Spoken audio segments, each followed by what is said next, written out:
status in the store. So yeah, dude, I am a proud father-to-be.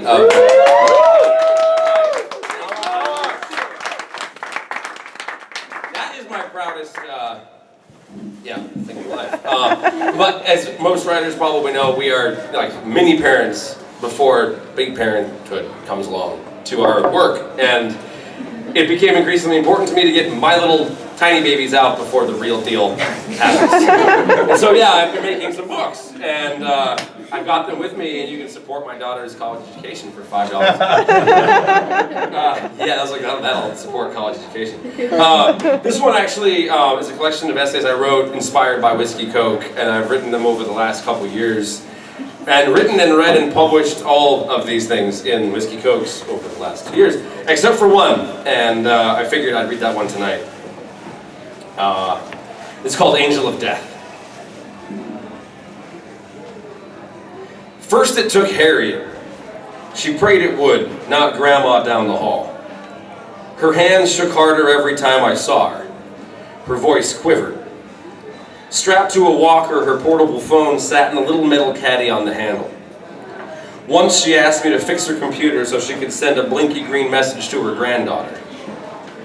I don't know DOS, I told her, punching the button, she said. EXE/ this one. Her fingers shook the key 3 times. Twice. NO, I don't know, she fussed for a paper beside the screen. I touched her back. I'm sorry, Harriet, and left the room. We were best friends, Grandma and I. Grew up together. Each other's fountain of youth, neither of us aged long as we stayed close. That ended April 2006. She died 4 years later.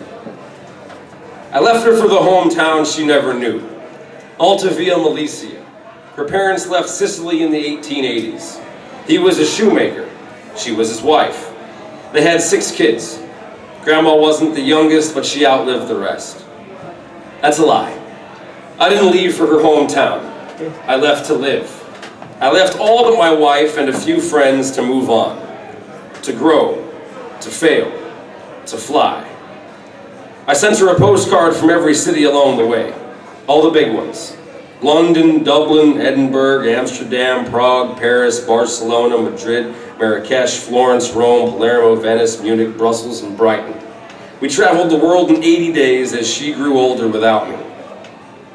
Before we left, she made the case for Arizona every time I came over. Can't beat the sun, she'd say. In Ambridge, it was always rain. Rain, rain, rain. No sun. No, you can't beat this, she'd tell me, pulling back the drapes at her breakfast table to watch quail dance in the water I filled, as rabbits ate carrots she'd cut for me to throw beneath the orange tree. When Nicole and I got back from Europe, we moved. New York City first to find a place, then home for goodbyes and a Penske truck. Our shit spread across the valley, we needed a week to pull it together. Grandma knew what was coming. It was anticlimactic. That month, Dad arranged a Romanian woman to watch her 3 days a week, stay with her and clean, make meals, and be sure she was safe. She'd fallen over a dozen times in a year, gotten lucky all but once. It looked bad, fire department rolling up every couple weeks. The beeper Dad made her wear worked well.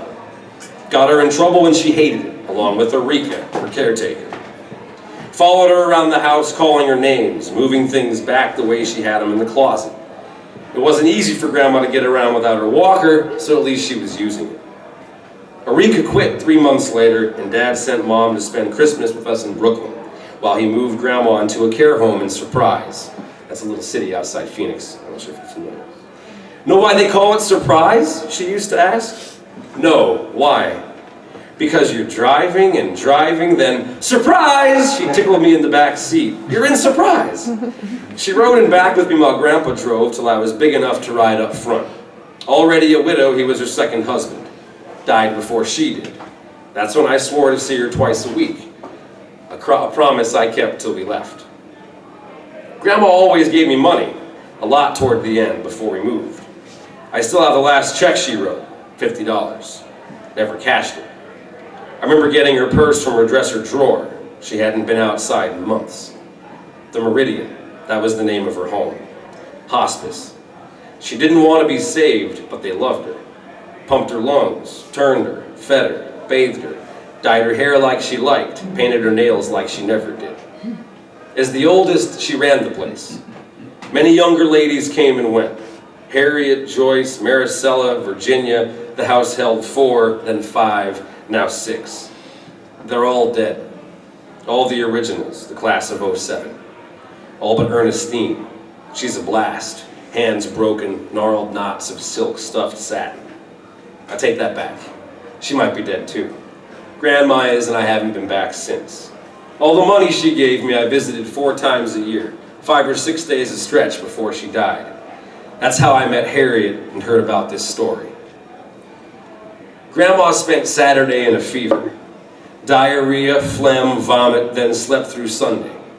She was 96 years old, out for a day and a half. 36 hours straight, barely breathing. Unconscious, drowning. Harriet couldn't eat.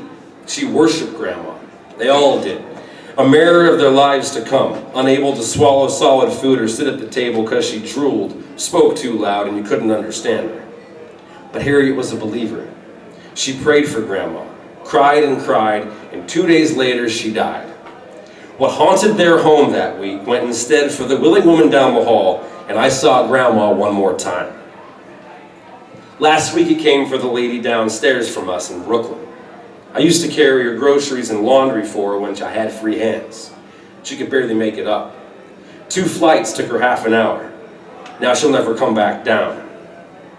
3 days after that, I fell and broke my finger. Missed a few stairs with a belly full of wine and tumbled into her door. Twisted on a welcome mat put out after she died.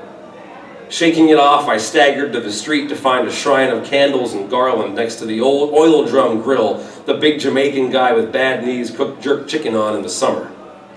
Spiced smoke filled the streets every sweaty afternoon thanks to him. I always wanted to try it, but never did. Whether it was my finger, purple in my pocket, Grandma, or the fact I'd never tasted his jerk, I wept my way to the liquor store for another bottle of whiskey. He was Dad's age. Angel Dad.